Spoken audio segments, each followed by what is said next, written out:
Кийинки хадистагы Анас радиаллаху анхудан келет. Имам Муслим рахимахулла өзүнүн сахихинде алып келет. Бул сахаба айтат, Анас радиаллаху анху, пайгамбар саллаллаху алейхи ва саллям бул дүйнөдөн кайтыш болгондон кийин өзүнүн сахабасы Абу Бакр радиаллаху анху Умар радиаллаху анхуга инталик бина иля умми Айман назуруха кама кана Расулуллах язуруха. О Абу Бакр, о Умар, Абу Бакр радиаллаху анху Умарга айтып атат. Кел жүрсөң Умму Айманды зиярат кылып келели деп айтат. Умму Айман сахаба аялдардан болгон. Пайгамбар саллаллаху алейхи ва саллям зиярат кылып жүргөн эле. Пайгамбарыбыз тирүү кезинде зиярат кылып жүргөндөй биз дагы барып акыбалынан кабар алып келели жүр деп айттым дейт. Ошентип ошол сахаба аялдын үйүнө барган кезде ошол сахаба аял барганда эле ыйлай баштады дейт. Ыйлай баштады дейт. Ошондо Умар менен Абу Бакр радиаллаху анхума ошол сахаба аялга ма юбкик, эмне ыйлап атасың? Ама та'ламин анна ма индаллахи хайрун ли расулихи.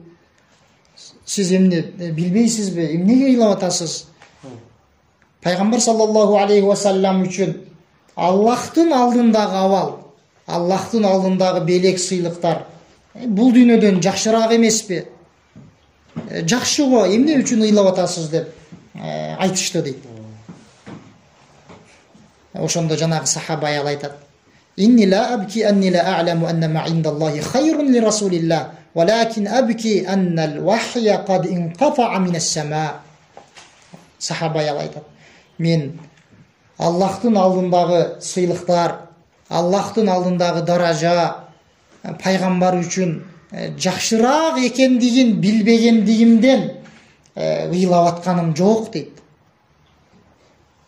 Бирок менин ыйлап атканымдын себеби пайгамбар бул дүйнөдөн кеткенден кийин, пайгамбардын өлүмүнөн кийин Аллах субханаху ва таала тараптан асмандан келип турчу вахий үзүлдү. Аллахтын сөздөрү токтоп калды, түшпөй. Мен ошол үчүн ыйлап атам деп айтты дейт. Көрдүңүзбү? Пайгамбар саллаллаху алейхи ва салламдын эки халифасы келип зиярат кылган кезде эмне деп атат? Пайгамбар бул дүйнөдөн кетти. Эстеп атат да ошол күндөрү. Пайгамбар зиярат кылып турат эле. Андан кийин эки халифе келип, эң бул үммөттүн абзел адамдары келип зиярат кылып келип атат. Ошондо ыйлап жиберди. Ыйлагандыгынын себебин сураганда эмне деп атат? Аллахтын сөздөрү токтоп калды. Аллахтын вахйи токтоду. Мен ошон үчүн ыйлап атам деп айтты. Көрдүңүздөрбү? Ыйманы канчалык болгондо сахабалардын жана сахаба аялдардын. Ошондо айтат хадисте: فهيجتهما على البكاء فجعلا يبكيان معها. Эки сахабадагы Абу Бакр, Умар радиаллаху анхумадагы жанагы сахаба аялга ошол жерде ыйлады. Ошол аларды ыйлаганга да мажбур кылды дейт. Өтө маанилүү нерсени эскерип койду.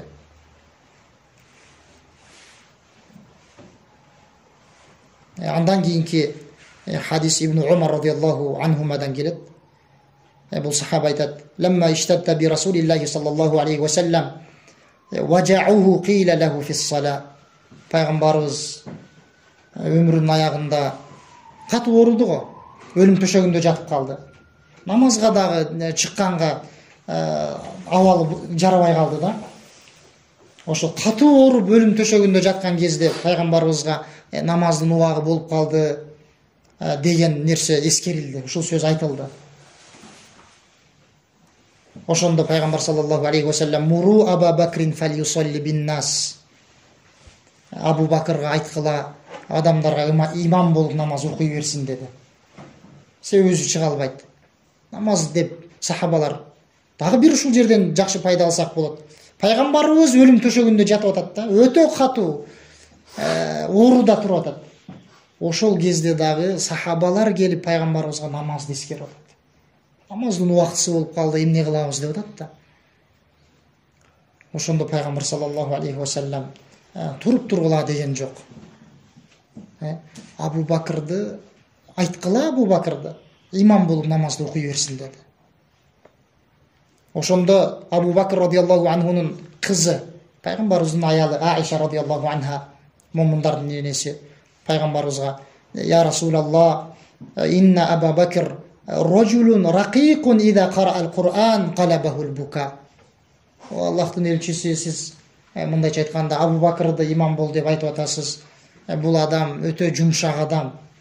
Жүрөгү ушунчалык жумшак адам, эгер Кур'ан окуса ал ыйдан токтобойт деди да. Ал Кур'ан окуганда ыйлайт деди. Башка экинчи риваятта келет. Эгер сиз азыр айтып атасыз, сиздин ордуңузга тура турган болсо, бул ыйлайт, ыйлагандыгынан адамдар окугандыгын, Кур'ан окугандыгын уга алышпайт деп айтат.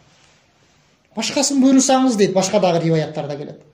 Башка адамды буйрусаңыз, себеби бул азыр имамчылыкка чыкса ыйлайт, ыйлагандан башка Кур'ан уга албайбыз дейт.